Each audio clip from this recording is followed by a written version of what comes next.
అందరికీ జై భీమ్. నేను మీ సురేంద్ర. అంబేద్కర్ సైనికుడు యూట్యూబ్ ఛానల్కు స్వాగతం.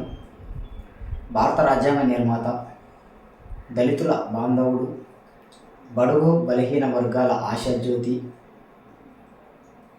భారతదేశంలో గొప్ప మహోన్నతమైనటువంటి వెలుగు పొందిన డాక్టర్ బిఆర్ అంబేద్కర్ గారి వర్ధంతి సందర్భంగా ఆ దేవునికి గొప్ప నివాళులర్పిస్తున్నాను.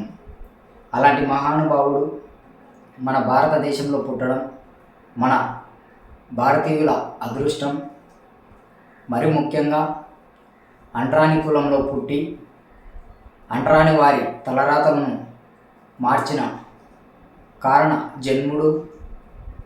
అలాంటి మహానుభావుడు ఈ భారతదేశానికి భారత రాజ్యాంగాన్ని రాసి ప్రతి కులానికి సమానమైన హక్కులను కల్పించి చదువులో, విద్యలో, రాజకీయాలలో, ఉద్యోగాలలో ప్రతి చోట ప్రతి ఒక్కరికి సమానమైన హక్కులను కల్పించి 1956 డిసెంబర్ 6వ తేదీన తెల్లవారుజామున 3 గంటలకు మరణించారు భారతరత్న డాక్టర్ బిఆర్ అంబేద్కర్ గారు. ఆయనకు గొప్ప నివాళులు అర్పిస్తున్నాను. ఇలాంటి మరిన్ని వీడియోల కోసం అంబేద్కర్ సైనికుడు యూట్యూబ్ ఛానల్ సబ్స్క్రైబ్ చేసుకోండి. Thanks for watching. జై భీమ్.